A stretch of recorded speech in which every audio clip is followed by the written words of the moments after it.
नमस्कार, मैं हूं पूजा सिंह। स्वागत है आप सभी का आपके अपने चैनल पर। दोस्तों, कांवड़ यात्रा शुरू हो चुकी है। बड़ी संख्या में, भारी संख्या में कांवड़िए हरिद्वार पहुंचे हैं, ऋषिकेश और गंगोत्री तक पहुंचे हैं। कुछ लोग अभी पहुंच रहे हैं और कुछ लोग वापस आ रहे हैं अपनी अपनी कांवड़ को लेकर के अपने अपने शहर की तरफ जा रहे हैं। कांवड़ में गंगा जल है और अपने अपने शहरों के मंदिर में चढ़ाएंगे उस जल को ले जाकर के। बड़ी अच्छी बात है। धर्म, आस्था, भक्ति, भगवान शिव की भक्ति, सब कुछ ठीक है। सावन का पवित्र महीना है। कांवड़ यात्रा हर साल होती है और हर साल ही बहुत व्यवस्था करते करते भी बहुत कुछ अव्यवस्था अपने आप ही पैदा हो जाती है। अभी देखिए कि पिछले कुछ दिनों से लगातार खबरें आ रही हैं कि कांवड़ियों ने यहाँ तोड़फोड़ की, कांवड़ियों का उग्र रूप यहाँ देखने को मिला। कांवड़ियों ने फिर एक बार उत्पात मचाया। कांवड़ियों ने इसको मार दिया, उसको पीट दिया, इसके साथ मारपीट की, उसका वो तोड़ दिया, उसकी दुकान तोड़ दी। लगातार खबरें आ रही हैं। हालांकि उत्तर प्रदेश सरकार ने एक आदेश पारित किया था कि अपने अपने नाम के खुलासे करेंगे लोग, अपने अपने नाम की तख्ती सभी दुकानदार बाहर लगाएंगे। लेकिन माननीय सर्वोच्च न्यायालय ने उस आदेश को कैंसिल कर दिया, ये कहते हुए कि नाम उजागर करना जरूरी नहीं है, बस ये पता होना चाहिए, ये बताना जरूरी है, ये बताना चाहिए कि खाना वेज है या नॉन वेज है। बस डेट्स इट।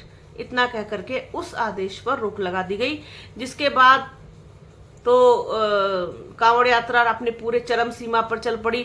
उस आदेश का हालांकि कोई वो बहुत विशेष फायदा होने वाला था नहीं वैसे भी, क्योंकि जिस तरीके से प्रमोद के ढाबे में तोड़फोड़ की गई प्याज को लेकर के, उसके बाद फिर एक ई रिक्शा वाले से भिड़ गए कांवड़िए इस बात पर कि उस ई रिक्शा वाले ने गलती से उनकी कांवड़ को टच कर दिया, जिससे वो खंडित हो गई। उसके बाद उस ई रिक्शा वाले को बहुत बुरी तरीके से मारा पीटा कांवड़ियों ने और उसकी ई रिक्शा को तोड़ दिया बुरी तरीके से। उस बेचारे गरीब की एकमात्र सहारा रहा होगा रोजी रोटी कमाने का, उसको तोड़ फोड़ दिया। इसके साथ ही एक कार को क्षतिग्रस्त कर दिया था, एक बाइक को बहुत बुरी तरीके से तोड़ फोड़ दिया, इसी बात पर कि कांवड़ खंडित कर दी। एक मानसिक रूप से विक्षिप्त व्यक्ति कांवड़ के कैंप में दाखिल हो गया बेचारा। उसको क्या पता, जब मानसिक रूप से वो कुछ सोचने समझने लायक नहीं है तो वो क्या जाने कि मैं कहाँ आ गया हूँ। और मुझे कोई छड़ी जैसी चीज किसी को नहीं दिखानी चाहिए, इससे लोगों की भावना आहत हो जाएगी, लोग उग्र हो जाएंगे और बुरी तरीके से उसी पर टूट पड़ेंगे। वही हुआ। इसमें किसी इतनी जितनी सारी घटनाएं मैंने आपको गिनाई हैं, इन सारी घटनाओं में किसी भी दूसरे धर्म के व्यक्ति का कोई हस्तक्षेप नहीं था, कोई भी हस्तक्षेप नहीं था, किसी भी तरीके का कोई दखल नहीं था। तो उस मानसिक रूप से विक्षिप्त व्यक्ति को भी बुरी तरीके से मारा पीटा, इतना मारा कि उसको मार मार के अधमरा कर दिया। वो तो कहिए कि पुलिस बीच में आ गई, अदरवाइज शायद उसकी जान ही ले लेते। इस बात से नाराज देश की संपत्ति को बुरी तरीके से क्षति पहुंचाई कई जगहों पर, रुड़की में, मुजफ्फरनगर में डिवाइडर्स तोड़ दिए, स्ट्रीट लाइट्स तोड़ दी, जो बीच में डिवाइड करने के लिए एक बहुत मजबूत सी लोहे की एक वो जो किनारे किनारे लगती है ना, वो बाउंड्री सी, उसको भी तोड़ दिया। बहुत बुरी तरीके से डंडों से पीट पीट करके तोड़ दिया। देश की संपत्ति को नुकसान पहुंचा करके पता नहीं किसका क्या भला होता है, किसी को मार पीट करके किसी का क्या भला होता है पता नहीं। इतनी श्रद्धा और इतनी भक्ति आप लेकर चले हैं, इतनी आस्था आप लेकर चले हैं, तो मुझे नहीं लगता कि अगर किसी ने गलती जानबूझ के की बात नहीं कर रही मैं, कि अगर किसी से गलती से कुछ टच हो जाए, छू जाए, तो मुझे नहीं लगता कि भगवान इतने कमजोर हैं कि वो इस बात को लेकर के आपको किसी पाप का भागीदारी बना देंगे, आपकी आस्था को स्वीकार नहीं करेंगे, वो कांवड़ खंडित हो जाएगी। पता नहीं, खैर ये उन लोगों का मानना है, मैं इसमें विश्वास नहीं करती और मैं किसी पर उंगली भी नहीं उठा रही।